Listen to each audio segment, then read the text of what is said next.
नमस्कार, पायल फॅशन बुटीकमध्ये तुम्हा सर्वांचं खूप खूप स्वागत आहे आपल्या एका नवीन व्हिडिओमध्ये।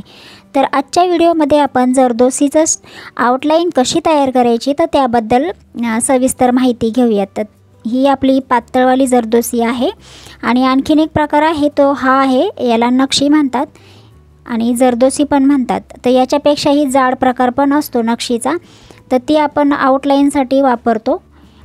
तर आज आपण यापासूनच स्टिच तयार करणार आहे। तर त्यासाठी मी हा गोल्डन कलरचा धागा घेतलेला आहे जे आपण शिलाईसाठी यूज करतो आणि ही पातळ सुई घेतलेली आहे।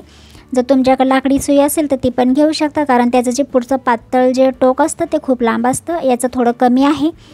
तर आता सर्वात अगोदर काय करूया, एक लाईन आखून घेऊया, म्हणजे जी आपण स्टिच तयार करणार आहे तर ती आपली व्यवस्थित सरळ आली पाहिजे। तर त्यासाठी एक लाईन आखून घ्यायची आहे। तर आता काय करायचं आहे, जो आपला धागा आहे मशीनचा त्याला गाठ मारून घ्यायची आहे आणि त्याच्यानंतर ही जी आपली जरदोसी आहे ते हिला काय करायचं आहे, थोडं स्ट्रेच करायचं आहे। जास्त करायचं नाही, थोडंसंच करायचं आहे। जास्त केलं तर ते खूप पातळ होतं आणि लांबते। तर त्यासाठी तुम्हाला नॉर्मली हिला खेचायचं आहे। जास्त खेचलं तर या इथं बघा कसं पातळ झालेलं आहे जास्त, तर तसं नाही पाहिजे, आपल्याला नॉर्मली पाहिजे। कारण काय होणार, जेव्हा आपण सुई जरदोसीतनं वर काढणार ना तर त्यावेळी तिथं थोडासा स्पेस आला पाहिजे, म्हणून आपल्याला थोडीशी ही जरदोसी खेचायची आहे, किंवा आपल्याला ॲडजस्ट करायला पण फार उपयोगी होते थोडंसं खेचल्यामुळं। तर नेहमी काय करायचं, जरदोसीचं वर्क करताना तुम्हाला थोडंसं खेचायचं आहे, जास्त पण नाही। आणि या इथं मी सुईच्या साईजनी जरदोसी कट करत आहे, कारण जास्त मोठी पण नाही पाहिजे आणि जास्त छोटी पण नाही पाहिजे। जी आपली निडलची साईज आहे त्या साईजनुसार मी इथं जरदोसी कट करून घेतलेली आहे आणि आता धाग्याचा वापर करून आपण ही स्टिच तयार करणार आहोत। तर आता या इथं सर्वात अगोदर आपल्याला काय करायचं आहे, गाठ मारून घ्यायचं आहे।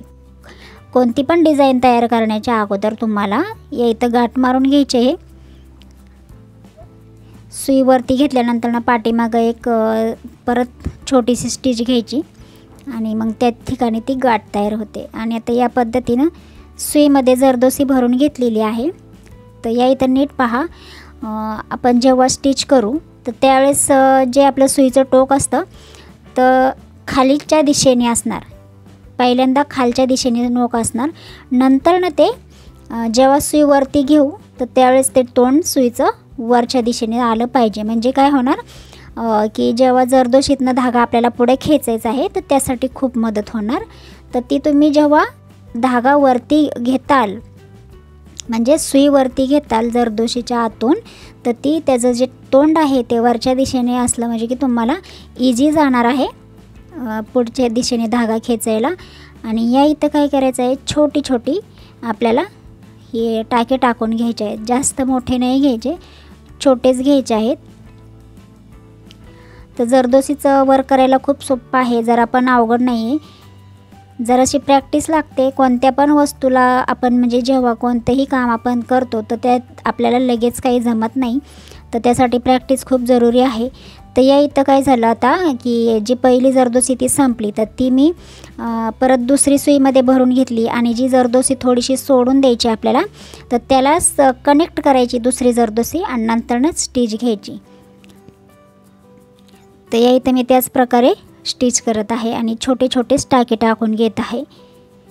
तर ही आपली जरदोसीची आउटलाईन तर पहिला आज व्हिडिओ आहे, याच्यानंतर जरदोसीचा सेकंड व्हिडिओ पण मी टाकेल की डबल आउटलाईन कशी तयार करायची। तर आजपासून आपण जरदोसी सेक्शन स्टार्ट करत आहे, तर चॅनलला कनेक्ट राहा आणि व्हिडिओ आवडत असतील तर लाईक करा, शेअर करा आणि सबस्क्राईब करा। आता या इथं आपण गाठ मारून घेऊया, म्हणजे आपली ही आउटलाईन कंप्लीट तयार झालेली आहे या पद्धतीनं। तर खूप सोपं असतं, फक्त जरा प्रॅक्टिस लागते। तर तुम्हाला आजचा व्हिडिओ कसा वाटला ते कमेंट करून मला नक्की सांगा। धन्यवाद।